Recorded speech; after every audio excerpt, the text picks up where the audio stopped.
Nah, buku ini memang Mbak Tina betul tadi terbagi menjadi tiga garis besar, yaitu langkah sebelum berinvestasi, ketika berinvestasi, dan sesudah berinvestasi.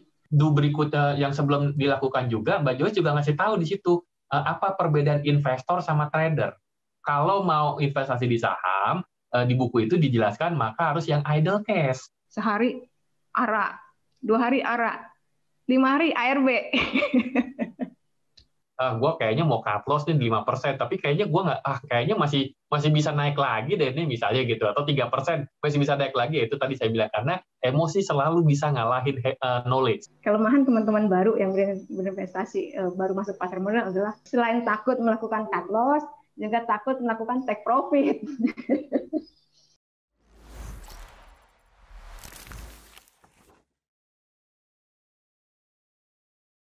Selamat pagi, sahabat penerbit buku Kompas sekalian. Pagi ini kita akan mengadakan acara bincang buku Dunia Saham Tidak Seindah di Media Sosial. Sambil menunggu peserta yang datang, yang hadir, sini sekarang sudah ada beberapa yang masuk. Saya ingin mencoba bercerita sedikit terkait buku ini, gitu kan. Jadi buku ini adalah karya dari Mbak Joyce yang saya kejar-kejar terus terang dari Mbak Joyce karena saya selalu mengikutinya di kolom di Kompas ID gitu kan, dan ternyata ini sangat sangat menarik gitu ya, dan bisa menjadi buku panduan gitu bagi teman-teman pemula karena sangat sangat mudah dimengerti dan mempunyai tips-tips yang jitu gitu terkait dengan teman-teman yang ingin memulai berinvestasi di saham. Jadi buku ini terbit beberapa bulan lalu dan baru kali ini kita adakan acara diskusi bukunya. Nah, ada satu kutipan menarik sebetulnya dari buku ini. Saya akan coba bacakan dulu sebelum acara dimulai, yaitu dalam bab terkait tentang dunia saham. Nah, Mbak Joyce ini sudah sangat lama sebetulnya mendalami mendalami dunia saham dan ekonomi sebetulnya, makro dan mikro, dan sudah layak buku-bukunya kita sudah beberapa buku kita terbitkan, dan buku ini juga layak bisa mengambil ilmunya. Jadi dalam bab tentang dunia saham tak seindah di media sosial, Mbak Joyce menulis demikian. Belakangan banyak sekali investor retail yang memasang foto-foto di Instagram seputar saham. Ada yang pasang foto memamerkan hasil trading atau investasinya yang beruntung. Sudah terdengar lagi kan ya? Oke. Jadi ada yang pasang foto memamerkan hasil trading atau investasinya yang beruntung belasan persen. Ada yang memamerkan barang-barang yang didapat transaksi saham. Lalu kelihatannya sangat mengagumkan ketika bunga tabungan dan deposito terus melorot, keuntungan di pasar saham sangat menggiurkan. Terlihat sangat mudah membeli saham, lalu harga saham naik, dan keberhasilan berinvestasi saham di Instagram atau media sosial lainnya itu hanyalah sebagian dari perjalanan seorang investor atau trader saham. Di balik keberhasilan itu, tentu ada juga transaksi-transaksi yang merugi. Jarang orang yang mengunggah kerugiannya di dalam media sosial. Mungkin malu dan khawatir, para pengikut akunnya akan merundung. Nah, selain kerugian, keberhasilan itu juga merupakan hasil kerja keras dan belajar serta proses yang tidak pendek. Nah, di sini penulis Mbak Joyce mengingatkan kepada kita semua, memang jangan terpukau akan hasil-hasil, tapi coba belajar dari prosesnya. Bagaimana para trader itu berhasil, bagaimana para investor itu berhasil. Jadi terima kasih sudah bergabung di acara pagi ini kepada Sobat Buku, dan sebelum acara ini dimulai, kami akan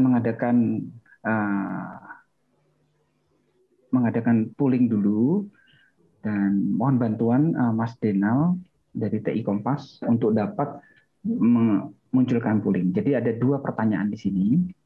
Satu, asal peserta webinar dari mana saja. Terus yang kedua adalah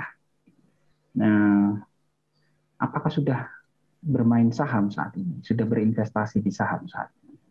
Sambil mengisi polling, saya akan memperkenalkan moderator pada acara siang hari ini, yaitu nama Dia akan dimoderatori oleh Mbak Agustina Purwanti atau kita panggilnya Mbak Tina, adalah peneliti di Litbang Kompas bidang kajian ekonomi mikro dan regional, bergabung di Harian Kompas sejak Februari 2019.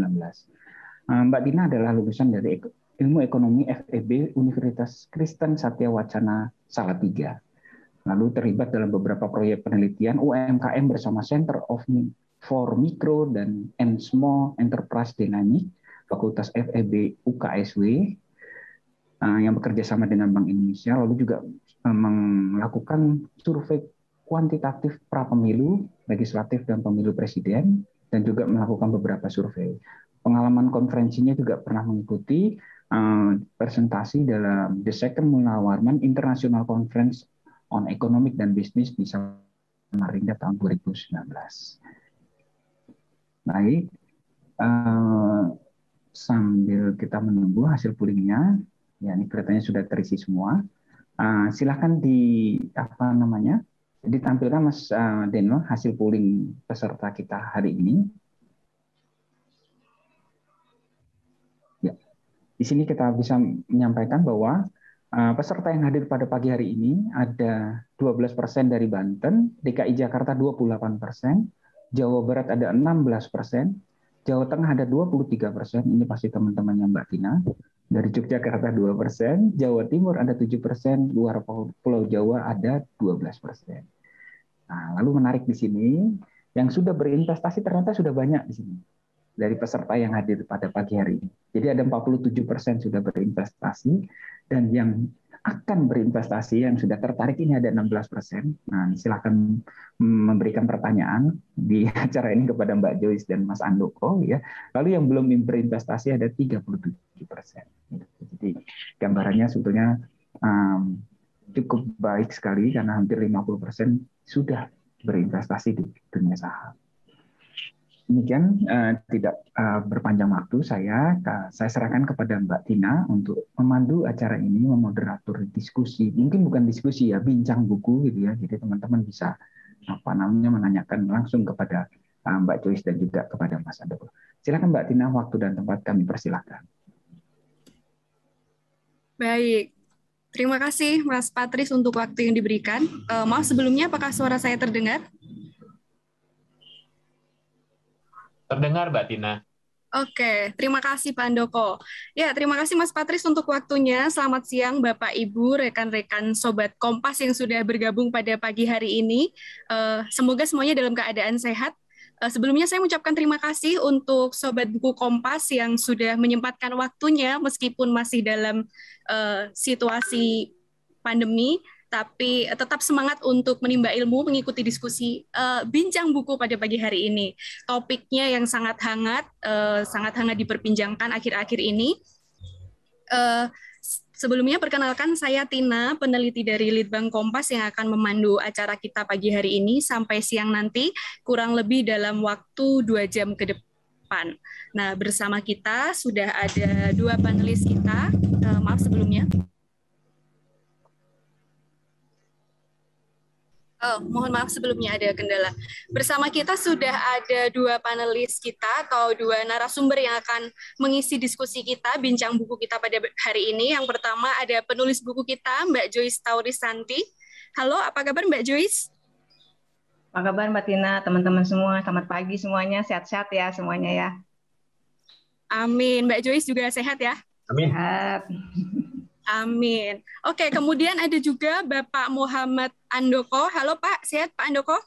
Sehat, Alhamdulillah Mbak Tina. Selamat pagi Bapak Ibu teman-teman semuanya. Selamat pagi. Nah, Pak Andoko ini akan menjadi pembedah buku pada bincang buku hari ini. Sahabat Buku Kompas, dalam diskusi hari ini kita akan membahas atau mengulas buku berjudul Dunia Saham Tidak Seindah di Media Sosial, karya Mbak Joyce Taurisanti, yang akan memuat tulisan-tulisan tentang investasi saham, dimulai bagaimana ketika akan berinvestasi, kemudian langkah-langkah apa yang harus dilakukan dalam berinvestasi, kemudian setelah berinvestasi apa nih yang harus dilakukan. Nah, cocok banget untuk Sobat Kompas yang akan berinvestasi atau sedang akan mulai berinvestasi, sedang khususnya bagi para investor pemula. Nah, tampaknya ada kegelisahan nih dari Mbak Joy Santi melihat tren peningkatan investor saat ini, karena mengutip dari buku Mbak Joyce yang sudah ditulis, ada peningkatan 56% investor di pasar saham pada akhir tahun 2020 ya Mbak ya, dari 2,48 juta di tahun 2019 menjadi 3,88 juta di akhir tahun 2020. Sangat banyak, tampaknya nih pandemi yang menuntut orang untuk banyak di rumah ini membuat orang-orang ini menjadi lebih sadar akan bagaimana mengelola keuangan mereka, atau jangan-jangan ada faktor lain nih di balik peningkatan itu, atau sekedar mengikuti posting-postingan di media sosial seperti itu. Oke, sebelum kita masuk ke paparan pertama, saya juga mau mengingatkan kepada teman-teman Sobat Buku Kompas yang ingin bertanya, bisa menuliskan pertanyaan-pertanyaan di kolom Q&A yang sudah tersedia. Nanti di akhir acara atau setelah paparan dari Mbak Joyce dan juga Pak Andoko, kami akan membahas pertanyaan-pertanyaan tersebut, dan kami akan memilih 3 penanya terbaik yang akan mendapat souvenir dari penerbit Buku Kompas.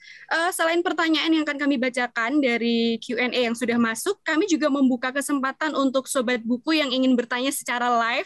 Jadi mumpung kita bertemu dengan Mbak Joyce meskipun di ruang virtual ya, juga dengan Pak Andoko yang siapa sih yang nggak kenal Pak Andoko gitu, boleh bertanya secara langsung. Nanti teman-teman bisa menekan tombol raise hand dan kami akan memilih teman-teman supaya bisa bertanya secara langsung dalam diskusi kita hari ini.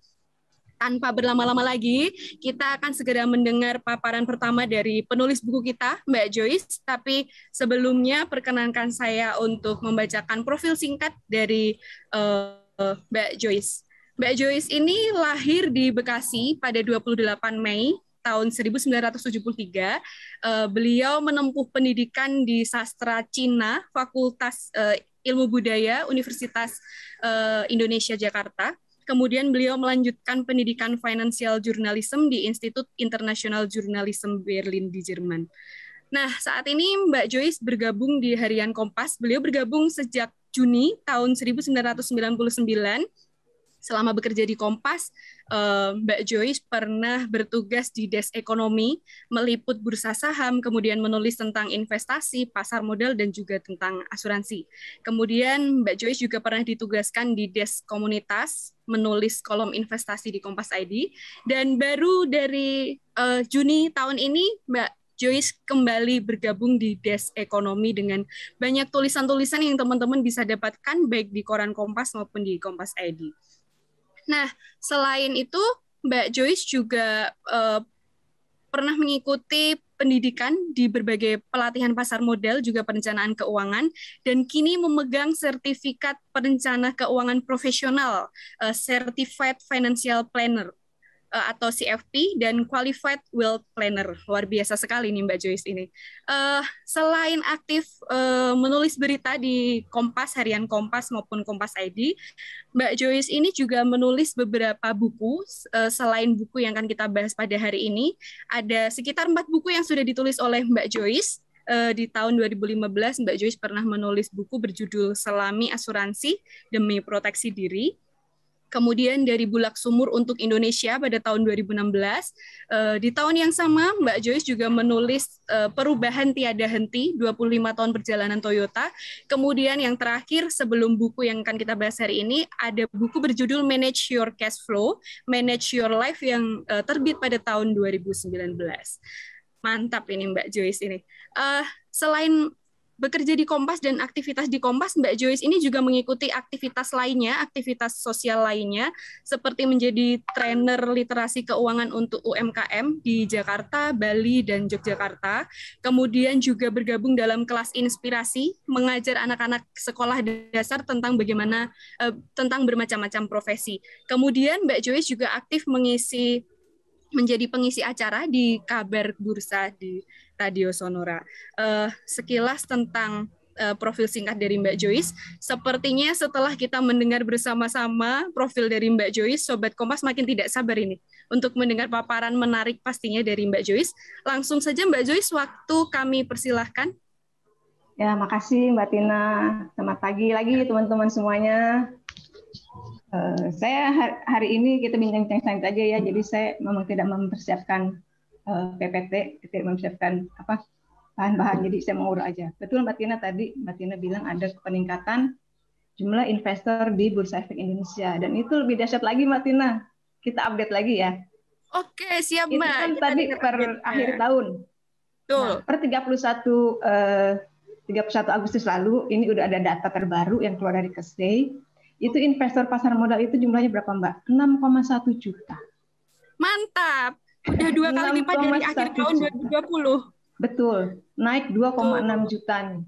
Kemarin tahun lalu itu kan hanya naiknya cuma nih, sekarang kita bilang cuma 500 ribuan. Sekarang as of 31 Agustus naiknya 2,6 juta. Mantap. Kayaknya makin kan? banyak peminatnya ya Mbak.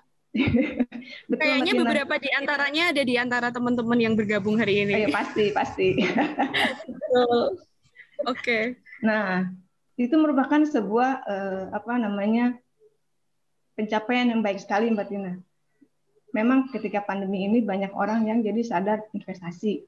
Itu seperti terlihat juga dalam surveinya Schroders. Ternyata ini fenomena ini tidak hanya di Indonesia Mbak Tina dan teman-teman semua, tapi juga terjadi di negara-negara lain.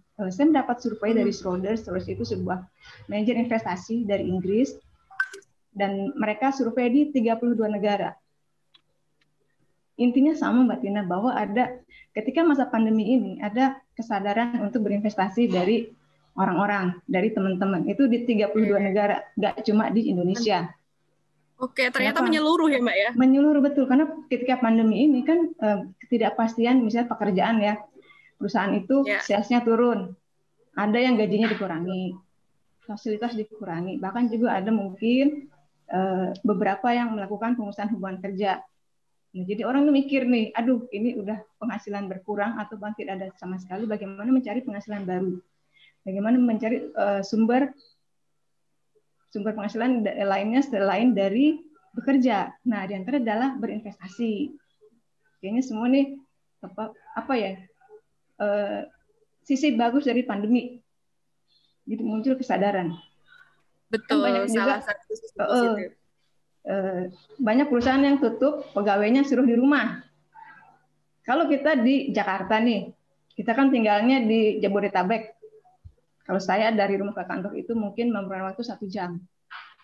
Sekarang nggak perlu waktu 1 jam itu, jadi kita duduk manis depan laptop, meeting segala macam, nggak perlu naik kereta. Kalau saya naik kereta kerja ke kantor, mungkin nggak perlu naik kereta. Itu saya punya waktu yang bisa saya alokasikan untuk berinvestasi, untuk melihat di market ada apa nih gitu.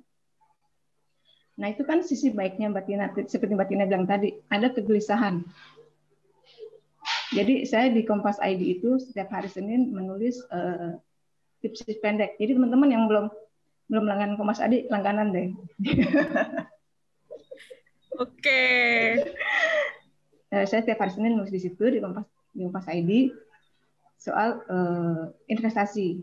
Nah, itu kan kita seiringan itu digitalisasi juga semakin kencang ya Mbak Tina dan teman-teman.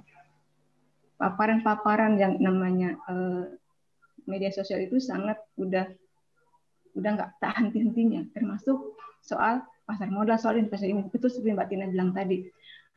Ada banyak orang yang memaparkan keberhasilannya di sosial media, tapi lupa menceritakan bagaimana dia prosesnya. Tadi sudah disinggung sama Patris tuh, bahwa di balik keberhasilan itu tentu ada proses, ada jatuh bangunnya, ada naik turunnya. Kesuksesan itu kan tidak serta-merta didapatkan. Ketika dia mencapai titik kesuksesan, itu ada sebuah perjalanan yang sudah dilalui, pelajaran-pelajaran, pahit-pahitnya. Bursa itu nggak selalu manis loh, kan ada pahit-pahitnya juga. Pahit-pahitnya di pasar modal gimana. Nah, dan sebagian memang sudah memberikan edukasi di sosial media. Itu sisi baiknya. Tapi sebagian juga, kalau saya perhatikan, sebagian juga itu yang investor pemula, yang tadi 6,1 juta orang dan 80% merupakan anak-anak muda dan investor pemula. Ada yang cuma FOMO, cuma ikut-ikutan saja. Jadi dia belum tahu seluk-beluknya di pasar modal bagaimana. Ketika ada di Instagram orang posting, aku dapat untung loh dari saham ini sekian. Aku dapat untung loh di saham ini sekian. Dan orang yang melihat itu bisa jadi, oh enak banget ya di pasar modal, di bursa, beli saham ini, ditinggal aja besok udah untung, tanpa pikir panjang tuh ikut investasi. Atau juga bisa juga ke aset yang lebih berisiko. Sekarang teman-teman udah tahu kan lagi hype banget yang namanya aset kripto.